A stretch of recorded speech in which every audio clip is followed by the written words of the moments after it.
I'm today with Richard Boothman, who is the owner of Ideostone. Welcome, Richard. Hi. Good to see you. So tell us a little bit about your business, Richard. Yeah, interesting. Where do we start? Ideostone is all about trying to help more people understand about environmental issues, particularly about climate change. Not just individuals, but businesses as well. So we're focusing on environmental issues. And Okay. we do that by developing online learning courses for people. So how does that work then? We develop the online learning. We script the courses. We film the courses. We use a mixture of live action and animations. And we then launch them onto a couple of platforms, one called Udemy, which you may be aware of, and another one called Allison. And they basically host the courses, and people go and watch them and listen to them. All right, interesting. So what are the outputs of the training? In terms of what is it they what is it that the delegates learn or move towards? Okay, well, there's no formal qualifications as such.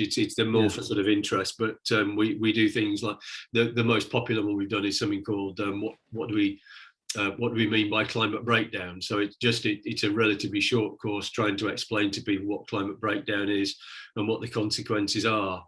So who are you targeting then for this training? Well, initially we were targeting individuals, so it was people who might sort of their children or their grandchildren might be talking about this stuff because they're learning it at school and going, I don't really understand what's this all about. So it's really a primer just to sort of get those people interested. Interestingly, though, the first course, what we mean by climate breakdown, was picked up by Udemy Business. And the majority of people have done it have actually been business people who want to learn a bit more about climate breakdown, what it means, and then put that into the context of their own businesses. In particular, it was picked up by EY, one of the big four auditing companies, and put into their online learning program. So that was quite interesting. That's a big scope. It is, and we sort of, I think we lose sight of it to some extent because I also teach with the Open Universities where I got the background, where I got a lot of the knowledge from, and I think in 20 years I might have talked to maybe 1,500 students. All right, it's over a fairly long period, a 6-month module with each student, but nevertheless it's a relatively small number. Since we launched the first course from Ideostone in 2019, we've had more than 8,000 people doing our courses. So we sort of lose sight of the fact that actually we're hitting quite a number of different people, and these are people all over the world. It's not just people in the UK. These are people in India and China and Australia, Indonesia, everywhere.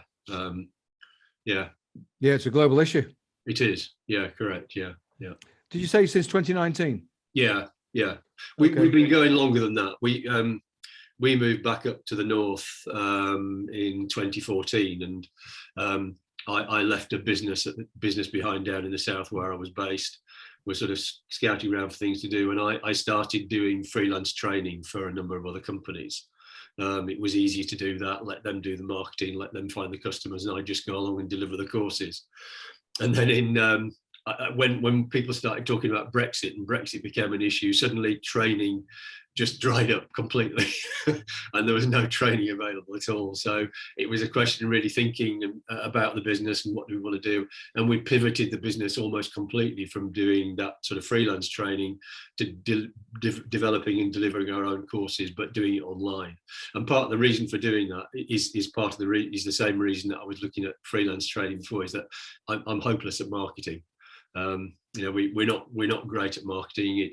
And we were trying to find a way of getting the material out without having to do a lot of our own marketing. And these online platforms have their own marketing, they've got their own audiences, and we just sort of tap into that, really. And the online digital platform, was that available pre-COVID for you as well? Yeah, it was. Yeah, I mean, the Udemy, the big one, is massive. I mean, they've got millions of people actually signed up. The problem is that they've also got hundreds of thousands of tutors as well. So you're competing with a lot of tutors. But what the sort of courses we're doing are fairly niche. So there isn't a huge number of people competing for that sort of work. If you were trying to teach people how to do programming and different programming languages, there's loads and loads of people who could do that. There aren't many people that can talk. Still, not many people that can talk knowledgeably and coherently, and sorry, it sounds I'm sounding a bit arrogant now, but about this topic. But 20 years of doing it at higher education level has sort of given me a really good grounding. Plus, I grew up on a farm not far away from here, and it's something that's I've been involved in and engaged in for most of my life, really. Absolutely, I can hear the passion coming through. Yeah, good stuff. So I guess COVID wasn't a big issue for you because everything was online and. Yeah, it wasn't actually, and I sort of kick myself now for not sort of going and getting one of these COVID loans, thinking that it could have probably helped us quite a bit. We might have spent a bit more on marketing if we had, but no, it didn't. In fact, because we'd pivoted, we'd already decided the business was going online. We just carried on with business as normal. We worked from a small office in the garden. We didn't have to go anywhere to work, so it was just like working as normal, really. And in some respects, it gave us a good opportunity to spend more concentrated time with thinking about the courses and developing them. And interestingly, one of the partners that I was doing freelance training work with previously also took the chance of using COVID when he hadn't got a lot of other work going on to say, well, can you develop courses for us? So we've actually worked and we've developed 5 other courses for this partner company, which are more technical. They're environmental courses still, but they're more technically based, like spill training and quality awareness and those sort of things. So that was quite a nice extension of the work we were doing that sort of came as a result of COVID, which is a good thing, not a bad thing from it, really. Yeah. Very good. So what does the future look like, Richard? What challenges might you have ahead? Well, finding the time to do everything is the biggest challenge, but I suspect that's everybody's problem.